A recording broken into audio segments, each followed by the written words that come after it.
Ujjwala बैसाने yes Marathi news मध्ये आपलं स्वागत। आता पाहूया एक स्पेशल रिपोर्ट। सार्वजनिक बांधकाम विभागाला निदान मुरुम टाकायला तरी वेळ मिळेल का? खड्डेमय रस्त्यांनी सर्वसामान्य नागरिक त्रस्त। अनेक ठिकाणी किरकोळ अपघात, पावसापूर्वी खड्डे दुरुस्तींची बोंब।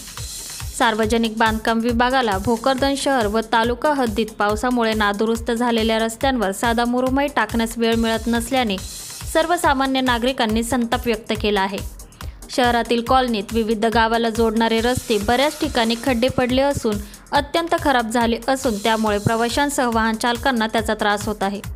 याविषयी सामाजिक कार्यकर्त्यांना वारंवार मागणी करूनही त्याकडे दुर्लक्ष होत असल्याने नागरिकांचा राग अनावर झाला आहे।